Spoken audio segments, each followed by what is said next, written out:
दोस्तों एक लड़की की शादी हो रही थी और लड़की शादी के एक दिन पहले अपनी माँ के पास आई और उससे कहा कि अम्मी जान, आप तो जानती हैं कि कल मेरी शादी होने को है और मैं यहाँ से रुखसत होकर चली जाऊंगी और नया घर जाकर बसाऊंगी, तो आप मुझे कोई ऐसी नसीहत करें कि मेरी शादीशुदा जिंदगी बहुत खुशगवार गुजरे। उसकी माँ ने थोड़ी देर सोचा और फिर एक ब्रीफ केस मंगवाया। वो ब्रीफ केस अपनी बेटी के हवाले कर दिया और उसके कान में कोई बात कही और साथ ये भी कहा कि ये जो ब्रीफ केस है ये तुम अपने शोहर को खोलने मत देना। अगले दिन जब वो लड़की नई नवेली दुल्हन बनकर अपने शोहर के घर पहुंची तो उसने उस ब्रीफ केस की तरफ इशारा किया और शोहर से ये वादा लिया कि वो इस ब्रीफ केस को कभी नहीं खोलेगा। शोहर ने भी वादा कर लिया, कहा कि हरगिज नहीं, मैं आपके साथ वादा करता हूँ कि ये ब्रीफ केस मुझसे नहीं खुलेगा। खैर दिन हफ्तों में, हफ्ते महीनों में, महीने सालों में गुजरते गए। वक्त गुजरता चला गया मगर शोहर ने ना तो कभी ब्रीफ केस खोल कर देखा और ना ही अपनी बीवी से इस बारे में कोई भी सवाल पूछा। अब उनकी शादी को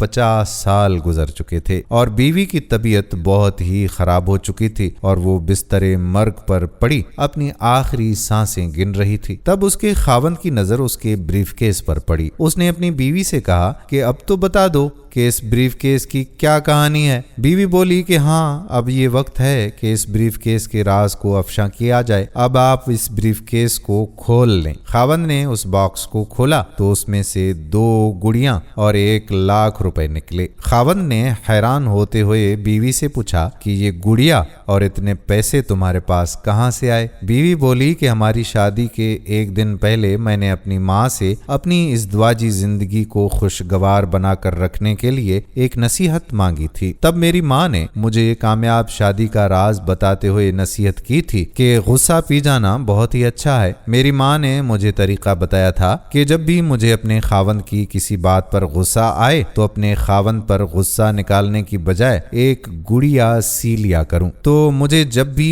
आपकी किसी बात पर गुस्सा आता था तो मैं एक गुड़िया सी लिया करती थी। खावंद 2 गुड़िया देखकर बहुत खुश हुआ कि उसने अपनी बीवी को कितना खुश रखा हुआ है, क्योंकि बीवी ने 50 साल की कामयाब इज़्दवाजी जिंदगी में सिर्फ 2 गुड़ियां ही बनाई थी। खावंद ने तजस्सुस से ब्रीफ केस में मौजूद 1 लाख रुपए के बारे में पूछा तो बीवी कहने लगी कि ये 1 लाख रुपए मैंने गुड़िया बेच कर इकट्ठे किए हैं। अब खावंद के चेहरे का रंग फीका पड़ गया और उसे एहसास हुआ कि उसने किस कदर अपनी बीवी पर गुस्सा किया है और उसकी बीवी उस पर वापस गुस्सा करने की बजाय किस कदर सब्र तहम्मुल से अपने गुस्से को पी जाया करती थी और उसे इस बात का एहसास तक नहीं होने दिया। अब उसकी बीवी उसके पास सिर्फ चंद लम्हों की मेहमान थी और उससे माफी मांगने लगा, मगर अब पछतावा उसका मुकद्दर बन चुका था। दोस्तों ये जिंदगी बहुत ही आर्जी है, बहुत ही छोटी है, तो इसलिए हमारा इसे लड़ाई झगड़े या एक दूसरे पर गुस्सा निकालने या बरहम होने की बजाय हमें खुशी से गुजारनी चाहिए। वक्त किसी का नहीं है और ये किस कदर तेजी से गुजर रहा है हमें इसका एहसास तक भी नहीं है। इसलिए हमें चाहिए कि हम किसी को तकलीफ दिए बगैर इसे हंसी खुशी से गुजारें, अपनों के साथ खुश अखलाकी से पेश आएं और अपने पीछे अच्छी यादें ही छोड़कर जाएं ताकि लोग हमें दुआओं में याद रख सकें। हम उम्मीद करते हैं कि हमारी ये वीडियो आपको पसंद आई होगी और अपने दोस्तों के साथ इस वीडियो को शेयर भी जरूर करेंगे। अगर आपको पसंद नहीं भी आई तो भी शेयर कर दें, क्या पता कि किसी और को पसंद आ जाए। आने वाली वीडियो तक आपका अपना मेजबान कादिर बख्श कल्होड़ो आपसे इजाजत चाहता है। फी अमान अल्लाह।